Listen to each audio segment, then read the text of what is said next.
get this thing started. Good evening, everyone. Welcome to the Omega House. I'm your host, Dr. Freedom. And once again, yes, we are on hiatus waiting for Dr. Christmas Special. So we're going to take a look at a few other things here and there, one of them being an animated show that's based off a video game from way back when. 1990. Called Castlevania. No, we are not going anywhere near Super Mario Brothers. Okay. Oh. So let's see. When I run over to you and say your name, go ahead and start on your opening thoughts for Castlevania. Let's start with Texas Tim.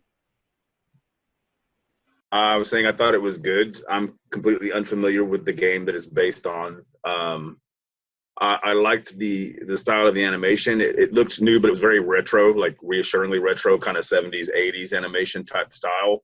I thought the story was interesting. The structure was very different because you don't even really meet the main protagonist till like the almost very end of the first episode. But it moves on from there, and it's pretty much his journey and how he has a past of being a vampire killer, and he likes to help people, but apparently nobody appreciates that kind of thing anymore. And I'll see you in a few minutes. Okay, moving on. All right, let's go to Philip. Hi, I'm Phil from London. I've never heard of this before. I've never even heard of the game before either. But watching this, I was pleasantly surprised. I do like vampire things and stuff like that. And I like the idea that they show you how Dracula has got a kind of a soul because his wife was murdered and he promised her that he would remain human for some time. But now that his wife is gone, he's gone back to his old vampiric ways and he's wreaking revenge on the town, on the city of Waleka, what that place called. And I like that. And also, I did like the battle between, what's the name of that guy again? William, whoever, the Beaumont. Belmont. Trevor Belmont. Trevor Belmont. I liked his battle with young Accolade under the city in his crypt. That was a good little battle I like there. But overall, the whole thing is really sublime. It's kind of gory in some places, but that's nice. And the artistic work of the animation is very, very good. I enjoyed it. All righty. Let's move on over to Graham. Unmute button. For me, I enjoyed the hell out of this. As you've alluded to, Brian, it's based on the 1990 NES game, Castlevania 3, Dracula's Curse. Great animation style, great voice cast. You know, Graham McTavish really excels as Dracula in this.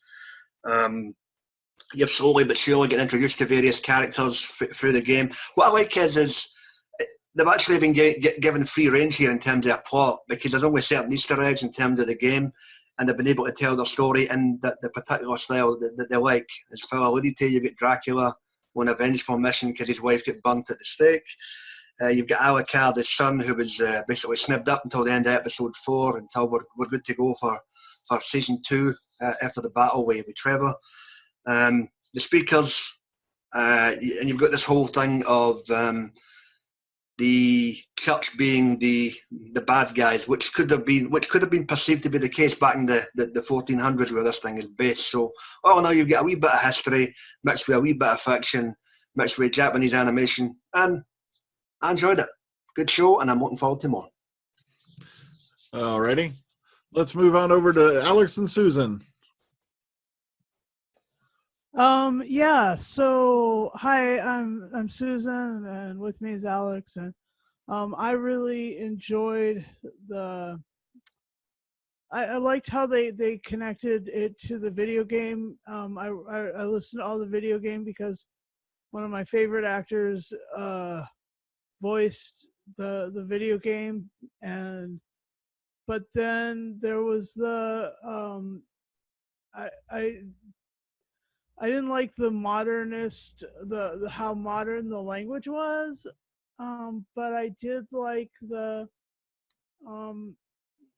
liked the content of each episode. It was exciting to watch. It was kind of great, and I liked the tie-in to Hellsing, the anime series. Anyway, so Yeah, hi, I'm Alex. Yeah, I even enjoyed the cartoon. It was nicely drawn, and they had the action, and yeah, they turned the story around a little bit for some surprises. So it was good.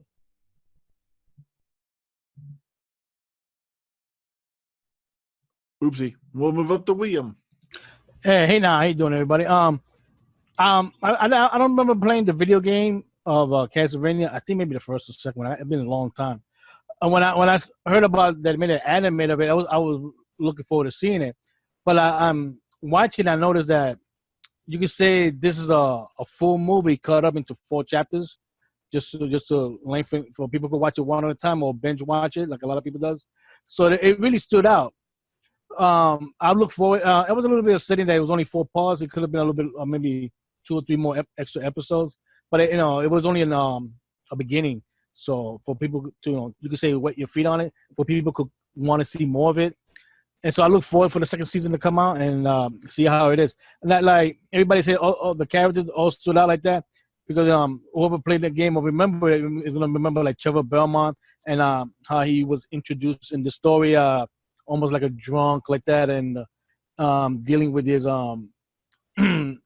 other drunkards in the pub like that. That really stood out. Another what stood out really was the lady in the beginning of the whole story, Lisa, that she wanted to learn science.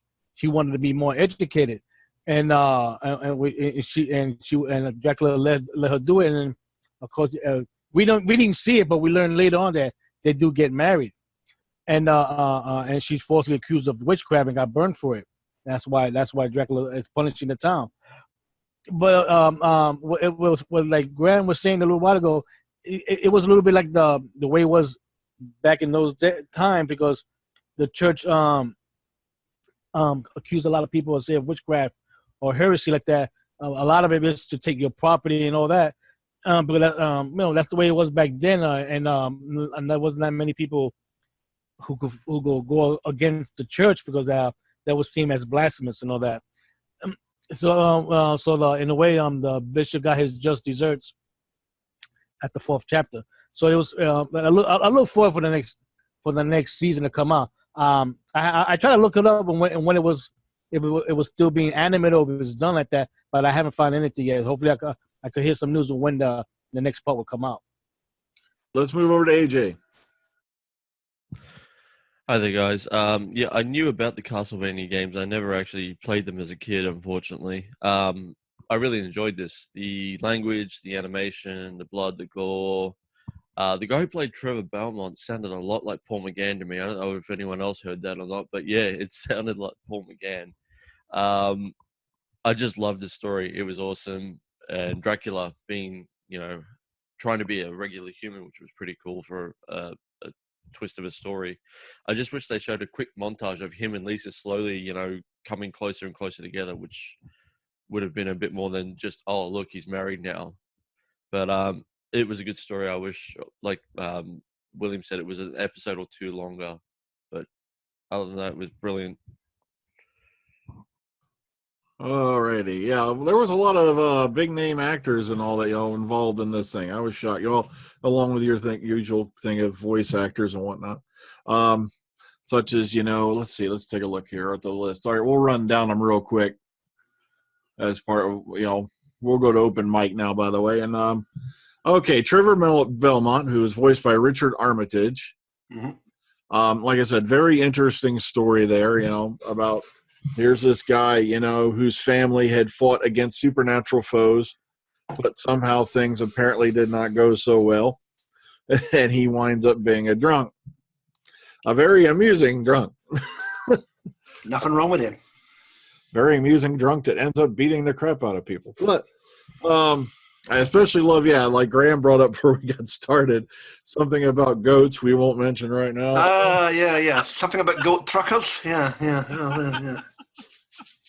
Well, I like to, William mentioned the lady that, for real, she just wanted to be a scientist, but you couldn't get away with that day. She was burned as a witch. Yeah. I thought it was interesting, though, that you thought it was going to be about them, but she actually gets killed off before the opening credits. I thought that was amazing switcheroo. And then, of course, we find out later who the lead character is by the end of that episode 1. I disagree that it should have been longer. I think it works fine as 4 because it seems like a sort of prequel to a much bigger story that they'll probably do if they do a second series. I only wish it was longer because I wanted to see a bit more of Accolade and Trevor and the girl do a bit more, do some ass kicking. No, but I was going to say also is that Dracula was actually a sympathetic character, and so the idea that these 3 are going to go off to like defeat him is actually a bit of a misplaced notion, I think, because he was very sympathetic. Like AJ pointed out, he decided to become a normal guy for a while and travel like she encouraged him to do, instead of just being this was his revenge that got him out of control. Like he wants to, he wants to make them pay. So as they killed her, they were doing this whole church thing, and they got the church all wrong. I mean, that's not a Roman. They're not Roman Catholics in Wallachia. They were Eastern Orthodox, and so I mean, like the whole church thing of this little series was wrong. It was the wrong church. It's fiction. But it's more or less witchcraft hunting was done in a different way in the Orthodox Church than it was in the Catholic Church. You've got to suspend your disbelief, Sue. It's not exactly going to be 100% accurate. I mean, come on. Also, back in that time, it was what do you call it? The big foe. Basically, religion played a big part in politics, a lot bigger than it does today. Yep. Some people would say, "Thank goodness." Because you had all this. Matter of fact, like I said, Vlad Tepes, his big opponent was the Turks. Yeah, and he was so freaking feared by those guys because I love the fact they did bring up the impale thing because that was what he was known for. He was known as Vlad the Impaler. Yeah, and because literally there was this one account where there was this Turkish army going to ride into Wallachia. They had them outnumbered at least, I think, like 100 to 1. Or something like that. It was like 50 or 100 to 1. They came up over this rise, and there, as far as the eye can see, all across this field was like the previous army of 10,000 Turks, all impaled. Guess what this guy did? He took one look at that and he turned the hell around. That's not for me. Yeah. Matter of fact, there are some countries to this day that look at him as a national hero, like we would George Washington or something like that. That's why they don't really like, kind of like the telling of the Dracula tale and all that. Romania, I've been there, and they kind of do love him, but they kind of do, because of all the damage that he did. He was a bloody tyrant ruler. They're not totally 100% fans, but they are. I mean, there is sort of a personality involved with him. Okay, Texas Tim, you got your hand up. Well, I was just gonna say I liked the animation very much. I think it was very, like I said, retro, and I enjoyed those. Those were very good representations of those kind of gargoyle flying, goblins. Those were really cool. That and later the Cyclops. I thought that was pretty cool idea to bring him out. He looked kind of robotic, right? So that was weird. But I mean, I guess it was all part of that protection that Dracula's kid had up in his thing. So I mean, it was all like set up or something. I don't know. It was really amazing animation style, though. I thought it was really good. Is it for those who play the game or know of the game? Is the game just as bloody as the actual animation? No. That was back then. They didn't do that. They didn't do blood in the video games. But I gotta say that even though in the episode, like Freedom was saying before we started that, you saw the demon like taking a child, and you see a lot of one of the bishop's men lose an eye and all that stuff. That's not gory. I mean, there are animated shows that are gory, and after the show, I would give you a list, at least 5 of them that's mad gory. Wow. So that was funny. That was funny gory, right? Like all of a sudden he whips the guy's finger off. Yeah, because they both land on the ground at the same time. We're like, oh, okay. And the eyeball later. It's like Tarantino gore kind of thing. Okay. Yeah. No, I was just going to say, just with regards to Phil's point about the length of the thing, that doesn't bother me. I mean, this is pure 100% setup. I think Netflix were hedging their bets here in case it didn't float. So you've got your initial 4, and that's their interpretation. If it doesn't get picked up, then we've told the story you want to tell. Yeah. We're fortunate. it got picked up on the first day, and now we've got 8 episodes to look forward to in season 2. And just on the priests for back in the time period, my God, it was like Cockney Ninjas meets Romanian priests, man. Every one of them had knives in their staffs or canes. You're like, what the hell, man? Oh, by the way, Emily Swallow, who voiced Lisa Tepesh. Yeah. A lot of you folks out there, how many fans of Supernatural we got in the cast? Anybody watching it? Yeah. No, I think you'll find she looks more familiar like this. Oh, it's her. Yes, that is her. Oh, God's it's sister. Meg. God's Yeah, sister. She Did she played not voice Amara, the- aka the Darkness. Oh yeah, yeah. Oh, the darkness. Yes. Not Meg. Yeah. Sorry. I wouldn't have burned that to the stake, that's for sure. This I something know. else. Yeah, from series 11 of Supernatural. That's her. Mhm. Damn. Did she not voice the other character? Okay, let's keep running down the list, shall we? All right, let's go to Alucard, and he's voiced by James Callis, who a lot of people may remember as Baltar in the new Galactica revamp series. But here's a guy, like I said, you may want to close your kids' ears, who could get laid if he was locked in a Turkish prison, and it's all male even. Somehow women will appear. There you go. At least that character, I mean. But yeah, I thought it was very interesting they picked him for that character because, you know, here's a guy, you know, like I said, I haven't heard from him in a couple of years, actually, you know, since Galactica, but he did do a pretty good job with Alucard. But we unfortunately don't get a big, you know, exposure of Alucard yet. And Alucard is Alucard that's the way that Dracula is referred to in the Helsing anime, right?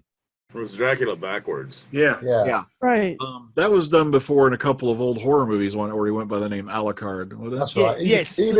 Son of Dracula. Yeah, Yeah. even in the what's that actor called that played Christopher Lee's one?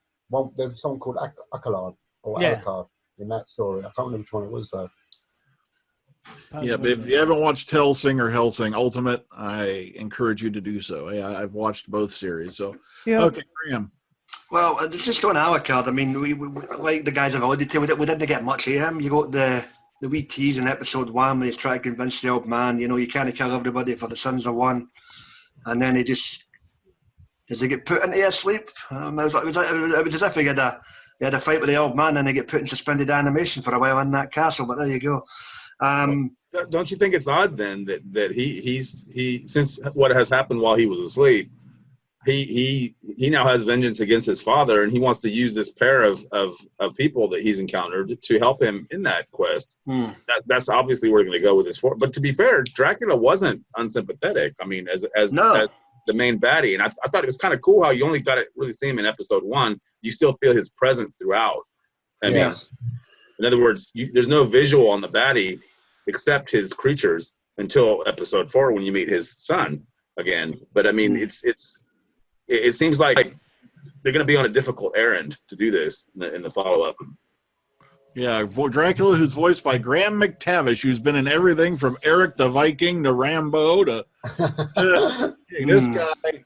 I'm not kidding. There we go. I'm like halfway. This don't even count his television appearances. Okay. Yeah, he's in everything. Yeah. Very well established. As a matter of fact, Preacher, he's playing the Saint of Killers. Yep. Oh, yeah. Oh Gosh. Because I forgot we just saw in the new trailer. Oh, he got the voice of Loki in Avengers. No, the Saint of Cow, he's a cowboy going about trying to kill everybody. Yeah. Yes, even in the Kung Fu Panda TV series. Okay. No one gives a shit. Yeah. Matter of fact, Loki and Mightiest Heroes Avengers, the television's animated series. Prison Break. Ooh, Yep. Lovely. So this guy has been everywhere. I'm not getting lost. Oh God, what we watched. Holy crap! He was an episode of The Bill. Oh Yep. my lord. And didn't Yeah, have Red Dwarf, yeah. Casualty Highlander series. Lovely. Holy crap! He was even in Taggart. What the hell? Taggart. So this There's is been a murder. Yeah. So this is a guy who's been in just about every damn Everything. thing. Graham McTavish. He's a very well-established actor. Huh. Yeah, if you have not seen Graham McTavish somewhere, then chances are you have, and you just don't know it. Yeah. There you go. Especially in the what the hell did in The Bill? What the hell? Well, there you go. Okay, and I'm just going by the order they got on this page here. Let's talk about SKYPE. The speaker, who turns out to have some kind of sorceress thing going on there. Yeah. Fairly young actors, from what I can understand. Hasn't really been in a whole lot. that I can find. No. So, all right. Anyone else want to chime in on SKYPE? Well, I thought she was cool because at first she's like, she's not that impressed that the guy rescued her. I mean, he rescues her in episode 3, right? So I mean, but then she ends up helping him out later on when she realizes they're on the same page to a certain extent. But even then, too, she's going to find the sleeping hero, and he immediately realizes that it's not a sleeping hero; it's a fucking vampire. Excuse me. But so I mean, she has to be convinced. But at the end of the day, she helps him out, and they've impressed Alucard that much that now they've joined forces. But I mean, she was a good character. I just think it was interesting how they introduced her as a frozen statue. Yeah, I know that Cyclops was just freaking creepy. Like, you know, kind of like part basilisk / Medusa / stomping giant creature. I'm amazed that Marvel hasn't made phone calls for Cyclops rip-offs, with the optic beam.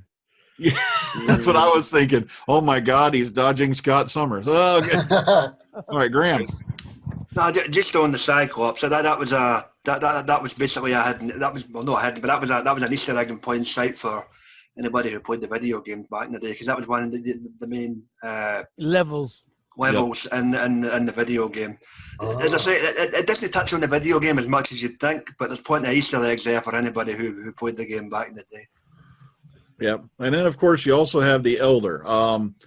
Okay, I don't even have to ask if I have any Stargate fans in here, do I? I've watched it a few times. He was voiced by Tony Amendola, and a lot of you will recognize him. Man, I'll bring up his picture right now, and you'll probably recognize him off the bat. He played Braytac. Yeah. In Stargate. He was also playing a character once upon a time as Pinocchio's creator, Geppetto. So here's another guy who's been around a little bit. Matter of fact, I'm just now getting the modern era. Okay. Jeez, and I haven't even reached television yet. He was in the X-Files, Columbo, Terminator, Sarah Connor Chronicles. Charmed. Tony Amendola. Once Upon a Time. Angel. Jeez. Yeah, busy people, these folk, yeah. Jeez. Oh, yeah, he was in Dexter, too. Played a killer. Yep. Also does video game voiceovers as well. Oh.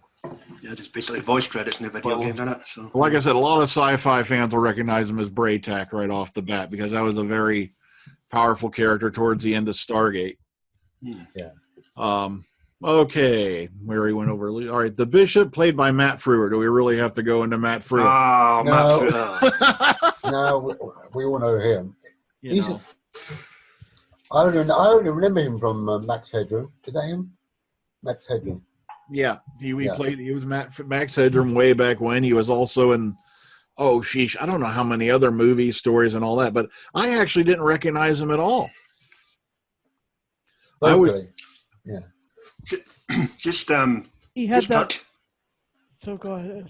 Sorry, Sue. Just touching on the Bishop. I think this was an ample length of time that you had him. I mean, you can't keep something like that and as a focal point in terms of a villain for so long, especially when you get Dracula and the demons in the background. So, yeah, no, 4 episodes is probably a bit ample. Then, just bump him off. They were wearing red shirts after all, so why not?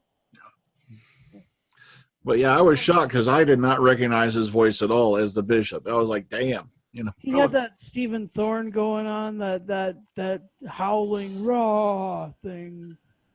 A raw thing? Okay. Like the thing is, he was the true villain of the piece, wasn't he? I mean, yeah. Dracula wasn't the bad guy. No, he was like the anti-hero trying to get his own justice. Yeah. And you know what? The whole thing was the people didn't have it coming. Yeah. Yeah, it was a much darker time when people thought the thing that bumped in the night was going to eat you. Unfortunately, in this case, it was going to. Yeah, but the thing is, these people stood there for like an entire day just watching this body burn until it filled the bones. I mean, it was a whole town of people who sat there and watched it. Well, remember, some were sympathetic. The lady that shows up at his home, was saying. She was so nice to me, and I wasn't going to take part in that. So I mean, I'm pretty sure there were others that felt that way. But even then, in his rage, he just was like, no, I'm not going to have that. So that's why he said you have a time limit. When that time limit is, he said get out of town. Over after this time limit, that's it. No, all bets off. Yeah. Well, you see, back then instead of Netflix and chill, it was let's go down to the stake and watch someone hang and burn. You know what I'm saying? That's what I thought was funny too, because they had the balls to come out and celebrate the fact that a year went by with nothing bad happening on the very anniversary of her burning, and they're out there celebrating. Hey, look, nothing happened. Oops. That's religion for you. Yeah. All right, Graham, you got your hand up again. What's up? Yeah, they picked it up with the whole. I thought that was funny too, with the whole. Yeah, let's celebrate 1 year of burning this poor bitch, you know. But there we go. But what was I going to say? Yeah, there's one character for the game they've not introduced yet, and I'll be interested to see if they introduce him in season 2, and that's a character called Hector. There were 4 main characters in this game, so I'm interested to see if they bring him in later on. But I must say, at the end of episode 1, really tickled me, especially the scene in the tavern. You know, you've got talks today with people being folks' cousins and also brothers and half brothers, and things today with goats that we'll not mention here, obviously, and plenty of drink. So I enjoyed it. Yeah, so I'm assuming in season 2 they're going to bring some more characters in as they go along. So, any other thoughts on this before we go on? Was it me, or did it look like that Dracula's son was wearing a G-string above his pants while that fight was happening? Oh, well, it could have been. I don't know. I would expect Phil to notice that. No, it's just like 2 bits of. It was like 2 bits of crossed leather over his hips, but it looked like G-string. A high G-string. How do you know he wasn't castrated after the old man? Ooh, that's a good point. I just think it's going to be interesting to see how they followed up, because like we said a couple of times, the Dracula isn't really a villain in this. He's just on a revenge trip. And the fact that his son has recruited these 2 buddies now to go defeat him somehow, that's an interesting place to go, because to be fair, he's actually not going after the right guy, I would guess. When he said it, Dracula's son said he's doing this because he's keeping a promise that he made. That's why he said that. Probably to the mother. Yeah, Bobby's mom. Yeah. But what's funny is that we have to wait, of course, when it comes back. And the thing is that this one and the next one are going to be written by Warren Ellis, and he's a famous writer of comic books and other things. So you know what? This felt like a really good graphic novel that had been adapted. You know what? It's funny. It's funny you mentioned Warren Ellis. He obviously wrote this season as well, and that might explain the whole anti-church thing as well, as a subliminal writing throughout it. Yeah. You know. I didn't really get the vibe that it was anti-church, though. It was really more like that's how churches were back then, in a way. No, I get that, yeah. But you know what it's like in today's society with the whole PC brigade and all the rest of it. So they were brave to go, but to go full-fledged with that, in my view. Mm-hmm. So. Sorry. Oh, go ahead. I was going to say back then it was like basically we're going to save their souls even if we have to kill them to save them. Basically, that's how it was. Yeah. It's kind of interesting that it kind of displays evil as being a lot more acceptable. Empathetic. Yeah. Thank you, Graham. Thank you very much. That's the word. Than to the church. Because the thing is, the lady wasn't evil. She wanted to study science, and she realized that science was something that people needed in that time. I mean, you could find cures for whatever diseases or whatever, and she was looked as some kind of magic maker, some kind of mojo, like some kind of witchcraft, instead of being somebody useful. And that's when the church was actually the villains. That's why. But you know what? Maybe the church wants to keep people. What's that thing? Under their thumb. Yeah, I know. Afraid. Yeah, keep them under their thumb and keep them ignorant of knowledge. Exactly. Yes. Yeah, and that's what I saw through it, though. That's how it used to be. Oh, sorry. Like I said, if you accuse somebody of witchcraft, you can just take their property after you burn them. So there you go. There was a sense of propriety that the church had, that what's yours is mine and what's mine is mine. But